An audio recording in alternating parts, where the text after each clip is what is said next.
It's time for Coffee with the Chicken Ladies, a podcast for people who love chickens. Hey everybody and welcome. It's Chrisie&Holly from Coffee with the Chicken Ladies. We're here and this is episode number 40. Can you believe it? Of our podcast where we talk about everything chicken, family, fun, and more chickens. More chickens. We drink a ton of coffee. I'm talking a ton. But most importantly, we hug chickens every day. And kiss them too, don't forget. We brew coffee from a little coffee house here in Bel Air, Maryland. Coffee. Holly Ann, what kind of coffee are we brewing today? This is the breakfast blend. It's very good. It is. With some flavor creamer for me. It's really good. It's great. So if you're a fan of delicious coffee, scrumptious scones, and fabulous lunchtime specials, and you're local, head on over to Coffee. You will not be disappointed. Hello. Hello. How are you? I'm fine. Clearly you're happy because you're singing. It's my anniversary today. Happy anniversary. Yay! Happy anniversary. Thank you. Happy anniversary. That's right. Happy anniversary. So yes, I have been married to my loving husband, Joe, for 24 years. Yeah, I was in that wedding. You were my maid of honor. Standing right there with you, holding those really heavy flowers. And the veil. Yeah. The long, long veil. Oh, that's right. You had the cathedral veil. I did. That's right. I did. So yes, we're at 24 years. It's been awesome. You going to celebrate? We're going to celebrate. We're going to just try to take the day and do something fun with the kids. You know, just, oh, that's nice. Yeah, like go to dinner or do whatever. So, yeah, we'll do something fun together as a family. It'll be good. That sounds great. Or we can just leave the kids at home and tell them to fend for themselves. There's that too. Yeah.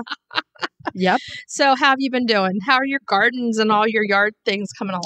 Great. I am doing another application of wood chips in all of my runs. Oh, yeah. Because we had 8 trees taken down. That was a lot of trees. It was a lot of trees. And they did the chipping, shredding part of it, and they left all of it for us. Yeah. So it's a bit of a mountain, but it's in the sheep field, so it's out of the way. Yeah.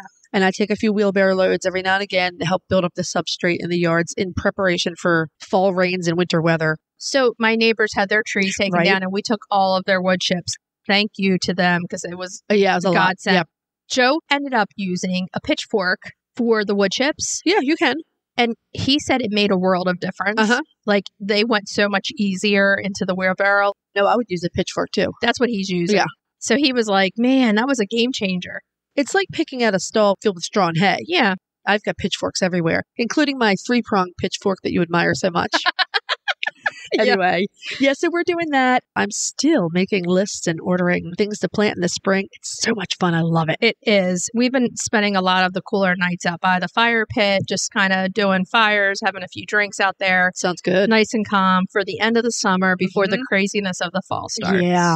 And it's going to be crazy. That's right. Because school and everything else. I love fall. I love fall too. The busyness of school and everything gets me. I'm like, yeah, once the girls are older, you'll probably go back to loving it as much as I do. Yeah, probably. Yeah. Before we move on, let's just take a second to ask a big favor of everybody. If you're listening to our show and loving it, and you would like to help us out, you can head on over to Apple Podcast and leave us a review. Those reviews go such a long way to helping us out, and we absolutely love reading them. Oh, we do. Love them. It's really great. Thank you. Yes. If you'd like to support the podcast in other ways, we also have an Etsy shop where we sell merchandise, logo mugs, and 2 different t-shirts that we sell. Shipping is free on our t-shirts. We also have a Patreon page. You can go over and read about our different levels of membership and become a patron of the show. The other thing you can do is buy product from our sponsor. Yes.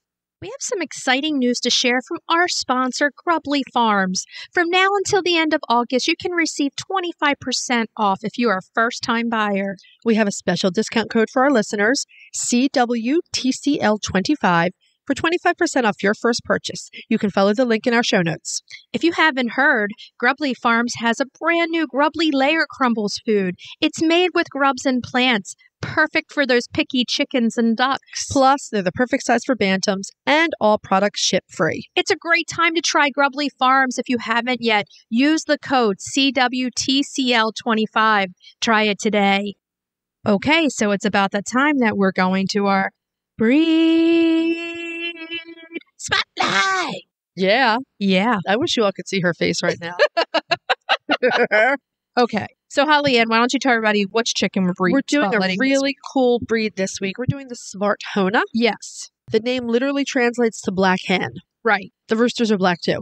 They come from Sweden. And they're extremely rare. They are an extremely rare breed. They really are. They're entirely black inside and out, which is referred to as fibromelanastic. The only exception is sometimes they will have some red showing through the black on their face and their wattles and their comb. Okay.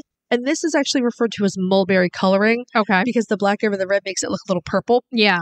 It's normal. Some of the chickens in this breed will develop that. They share a quality along with the silky and other chickens where they have black skin. What they don't have is, Black eggs. that's right, they do not lay black eggs. I've been under the understanding before that some chickens did, but they do not. You do see it. I've even seen photos of I've seen photos of it online. of Svart Honas next to a nest full of black eggs. They do not lay black eggs. They lay cream-colored eggs. Right. The yolk of the egg is also yellow. Everything in the egg is normal chicken-looking egg and yolk. Right. It's just that the bird itself, because of the fibromelanastic gene, Right. is completely black inside and out. Right. That's skin, bones, connective tissue, everything. Right. They do have a straight comb. Believe it or not, they're also a landrace breed, Okay. which is kind of a surprise, but Come about on their own. well, yeah. So the Svart Hona has been classified as a landrace breed since 1991. The Swedish Association for Landrace Breeds has preserved the Svart Hona in a gene bank, Right. so they do have some genetic protection. If you like the black looking chicken, there are other chickens that aren't as rare Right. that you can get. But this chicken itself is very rare. It's extremely so rare, yeah. it's very, very hard to find. They are. They're a smaller bodied chicken, just so that everybody knows. I think they're really cute. I mean, I know a lot of people are crazy about the beautiful I am Samani, also Right. an all black chicken, but I really like the Svart Hona's compact little look. Yeah. And they're reasonably cold hardy. So that's good. Yeah. So if you are in the States in an area that has both warm and cold, this Mhm. could be a good chicken Yeah, for you they're- if you can find this chicken. Exactly. If you can find it. They are reported to do well in heat too. Right. Because they're small. Exactly. A small body. Interestingly enough, they fly very well. It makes sense. Yep. Small body. The hens are decent layers of small white or cream colored eggs. Not Around- black. Not black, right? There's no chicken that lays a black egg. I know that the Cayuga duck lays a black egg. I wonder if those are the ones they use to put with these pictures. It's possible. And even the Cayuga, as the season goes on, the egg gets lighter and lighter until Yeah. it's like a smoky gray. Yeah. So The hens will lay about 3 eggs per week. So they're average. they're average, yeah. The hens do go broody. So if you're looking to have a little flock of Svart Honas, your hen will sit for you. Right. Now, these little roosters are known as being quite the lovers. Yeah, they are. Apparently, you need to have at least 10 hens to keep a Svart Hona rooster happy. He's drinking a lot of juice. He's doing something. There really are a lot of things I like about this chicken. I mean, the black is beautiful. It is. They're small size. They're decent layers. They're sedate chickens. They, I think, do well in a mixed flock. They're Right. good foragers. All of those things that you like in a good sort of homestead breed. And the scientists have traced these genes back 800 years. Yeah, I thought that was interesting too. Yeah. The genes have been around for a long time, even though we're saying 1991. Well, 1991 is when the Landrace Breeds Association in Sweden preserved that, Right. named them a landrace breed. But clearly they've They were on their own before right. that. And since this gene was traced so far back into China, that chicken or a chicken carrying those genes must have arrived in Sweden via travelers, something like that. And it was just kind of out and a wild chicken on its own, basically. Maybe, or someone brought a flock home and let them roam with the country hens Right. and breed and do what landrace breeds do. So back to that gene. The black pigmentation that's found in skin and connective tissue in chickens, it's caused by a variant of the EDN3 gene. Right. And like you said, a lot of other chickens have it. The silky, is one of them.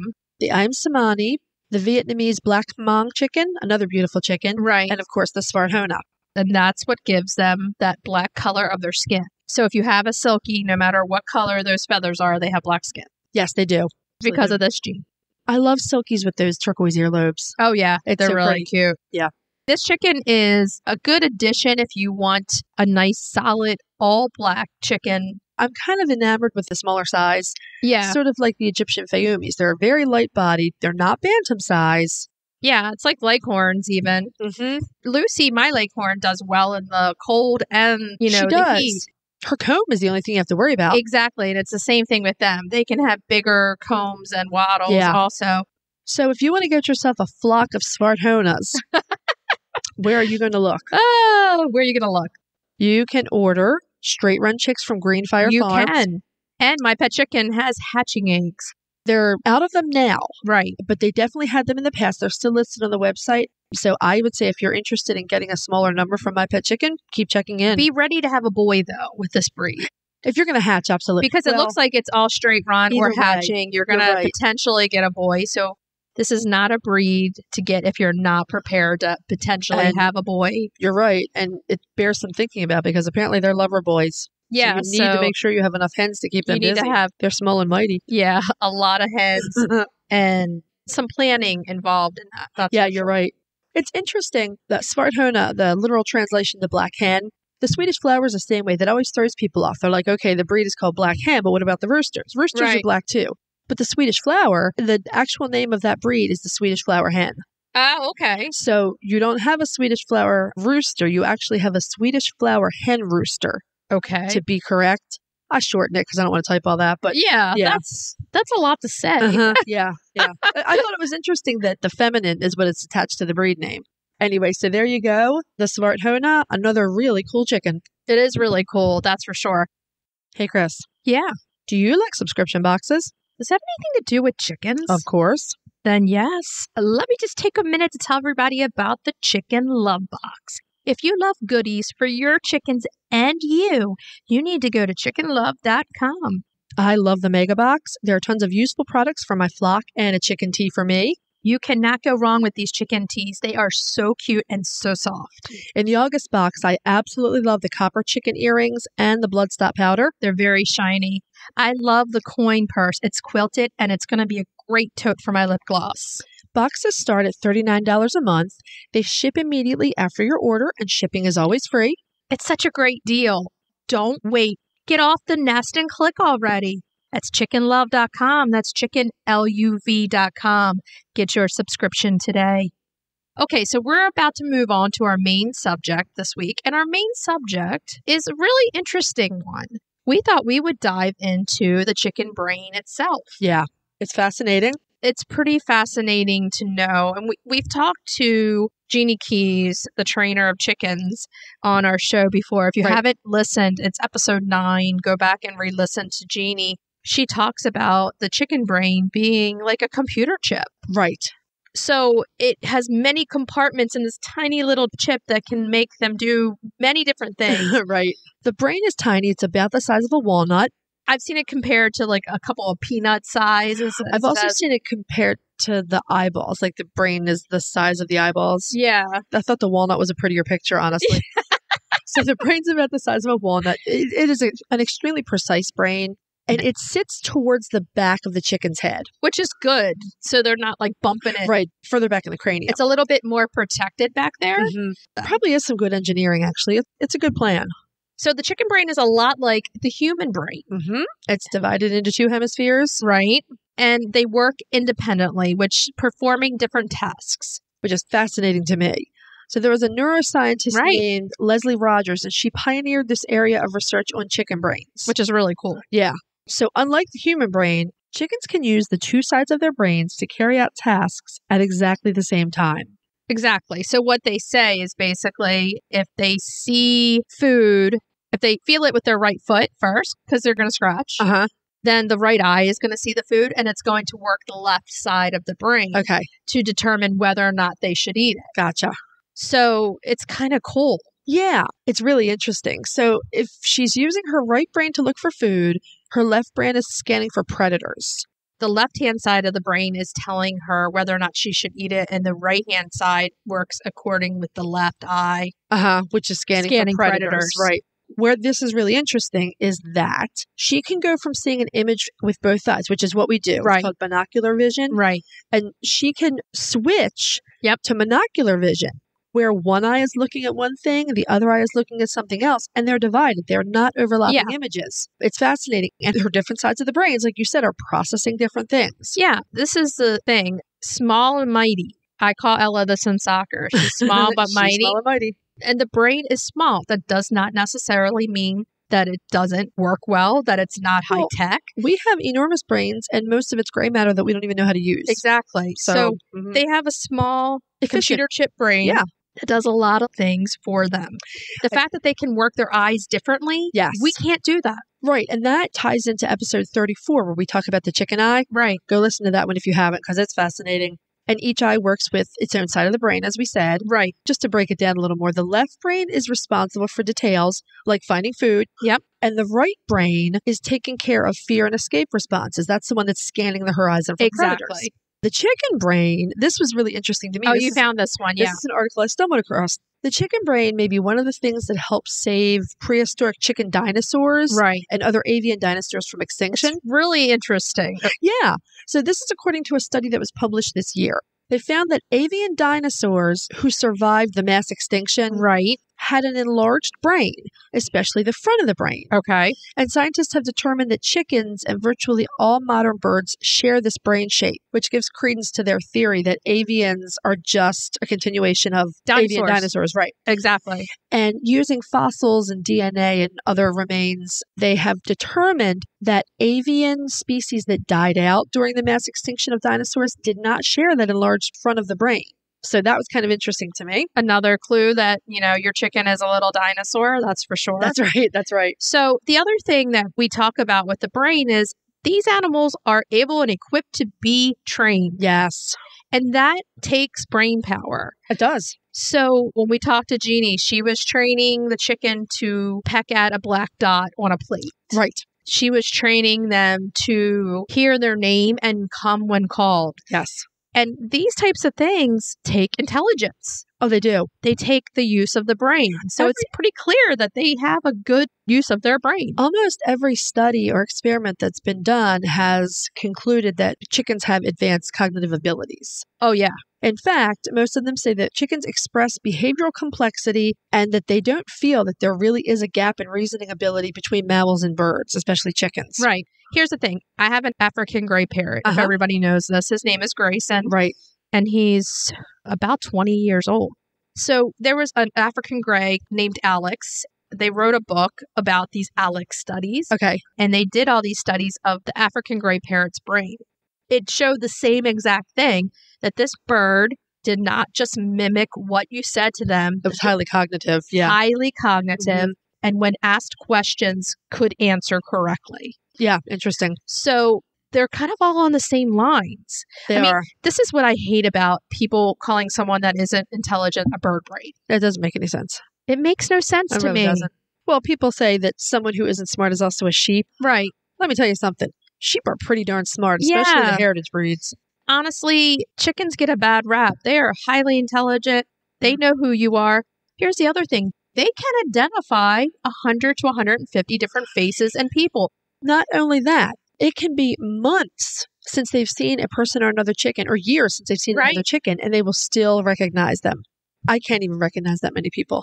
Yeah, and the fact that they have two different sides of their brains, they work differently. I've run into people all the time, and they can recognize me, and I'm like, hey!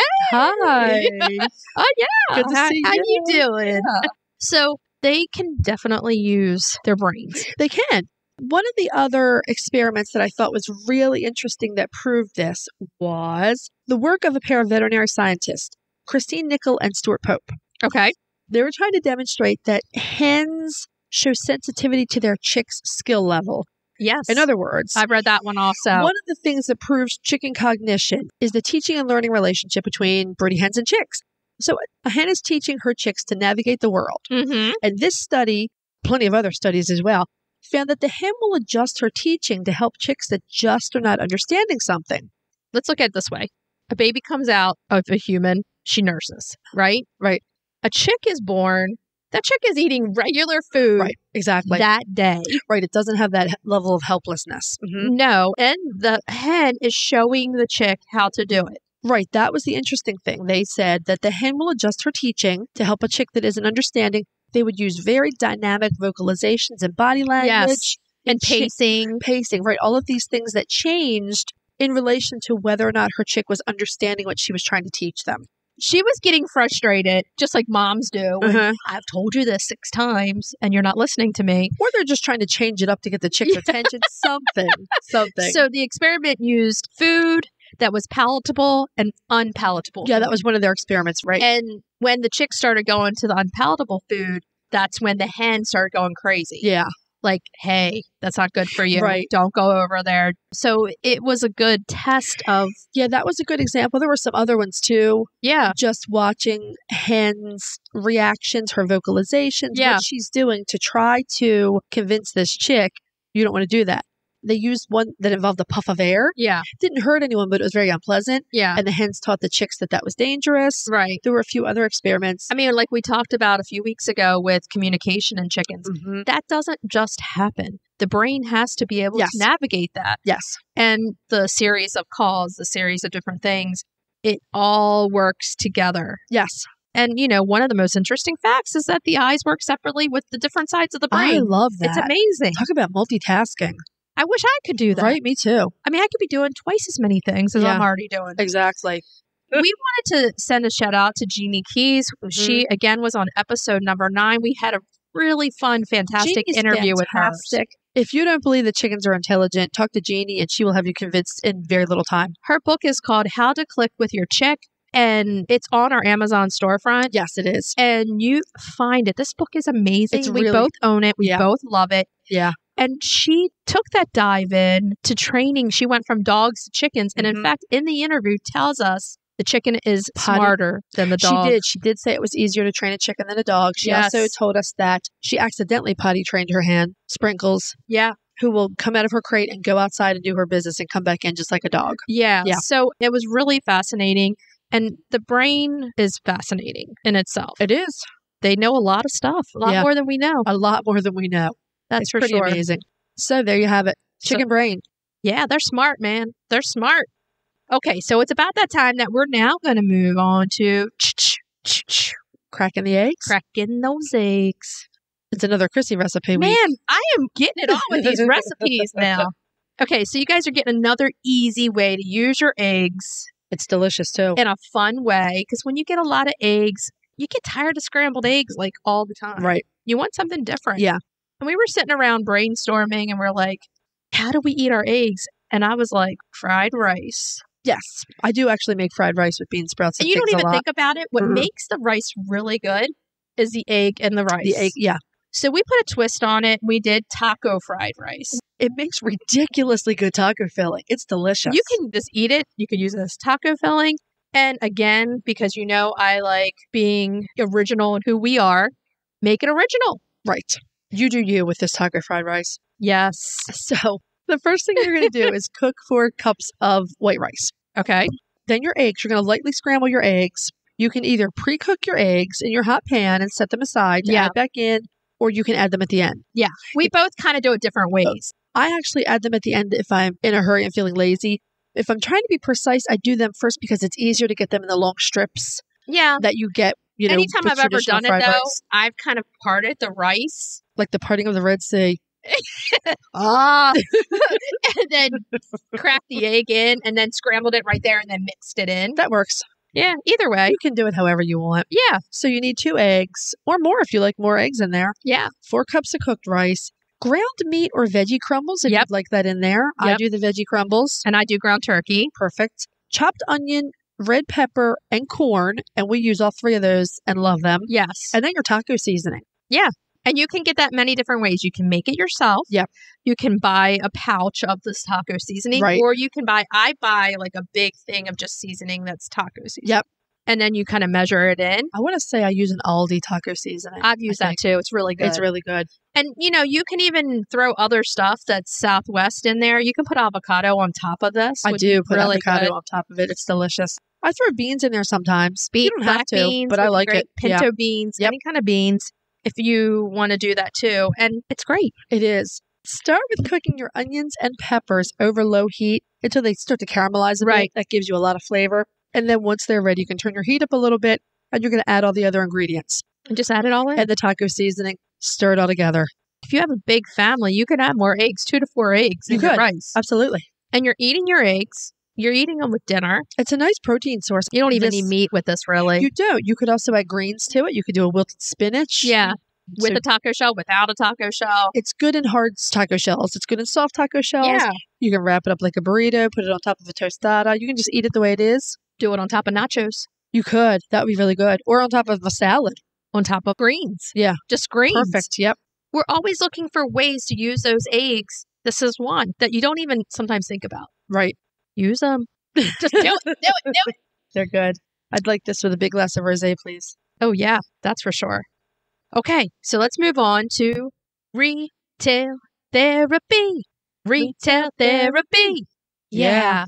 So this week's retail therapy is one that's close to my heart. Right. This is a company. This is a company we got very familiar with. We may not have wanted to, but we got very familiar with. We are reviewing the Birdie Bra by Crazy K Farm. And honestly, we hope you never have to use one. We hope you never have to go down this road. But the reality is things happen. Yes. And birds get different things. And you might have to use this. The Birdie Bra is a crop bra. Yes. For a chicken who has ongoing crop problems, crop bras can be extremely therapeutic. They can help all kinds of things. The first thing is they help support the crop if it's slow for any reason. Essentially, it helps support the muscles that direct food to the proventriculus and into the gizzard. And they are also really good at covering stitches or bald crops that are post-crop surgery, things like that. Yes. It looks goofy. And I remember saying to myself years ago, Self, I'm never putting a crop bra on my chicken. And I was wrong. We both have used crop bras. The Birdie Bra. So you can also make them from vet wrap, which I've done, and they work. But the Birdie Bra is really nice and stable. Yeah, which we'll talk about that in another episode. Yes. That'll be down the line. Anyway. The Crazy K Farm is on Etsy. Yes. And you can also buy the Birdie Bra on their website. Yeah. And they also have some other products. They have chicken diapers. They have hen saddles with the great name of the Hen Saver. Right. And what I like about this Birdie Bra, which Gertie is currently been in for a few months now. Gertie is the supermodel for the Birdie Bra. Yeah, she is this fabric is very comfortable and stretchy for her. Mm-hmm. But durable. It is. And the straps are woven and they're long. Yes. You can tie them in a couple different configurations to see which way they fit your head better. Right. We tend to do behind the neck and under the wings. Yes. But they're woven, which means you can cut them short if you want to. What I would suggest is try to use them long at first because they'll fray a little bit. On the ends, yeah. The ends as you use them. Right. So you're going to want to be able to have some to take off as it frays. Yep. I've had to do that multiple times because they're out in the dirt. It's going to wear out a little bit. Exactly. But it works really well. It's soft on them. It's a lot of support. It's a lot of support. The 2 layers of fabric that make the bra itself are nice and durable. You can machine wash it if it gets filthy. And believe us, they get dirty. Filthy. Oh, yeah. It will get filthy. But it's really durable and soft, like you said. So I think it's probably more comfortable for your chicken than most other crop bra possibilities. Yeah. Some of them, the straps are just going to cut into them a little bit more. These straps are not doing that. We did try a variety of other companies. And for us, it came down to either we were going to make it ourselves with vet wrap or we were going to use the Birdie Bra. Right. Yeah. And I've used it for months now. Yes. And it's still on her as we are recording right now. Right. So it's a great thing. Like we said, we hope you never need to use one of these. Exactly. But this is one of those times where you may need to use it and then think back to yourself, I heard this somewhere. Right. The Birdie Bra, and you can Google it and then get it as quickly as you need. Right. If you have to wait a little while, then there's other things that you can do before you get it. Yeah. Anyway, we highly recommend them. Yes, definitely. Okay, so should we tell everybody what we're going to be talking about next week? Next week, we're going to do another really, really cool rare breed, the Shetland Chicken. Yes, not to be mistaken with the Shetland Sheepdog. Or the Shetland Sheep. We're also going to talk about molting. Yay! Yay. We're going to get into the science of molting and tell you our tricks and tips for getting your hens through it. Yeah. Then we're going to do a recipe for coddled eggs. Yes. And we're going to do our retail therapy on vintage egg coddlers. Yeah, if you've never seen these or eaten coddled eggs, it's a really, really nifty way to cook your eggs. So, because we're always looking for those good ways. That's right, we are. Okay, so what should we tell everybody to do? Hug your chickens. Every day and kiss them too. We'll talk to you next week. Bye-bye. Bye. If you'd like to see more of us, please follow us on Instagram at Coffee with the Chicken Ladies. If you'd like to help us grow the podcast, please leave us a written review on Apple Podcasts. If you'd like to become a patron of the show, please visit our Patreon page, patreon.com/coffeewiththechickenladies. Thanks for listening.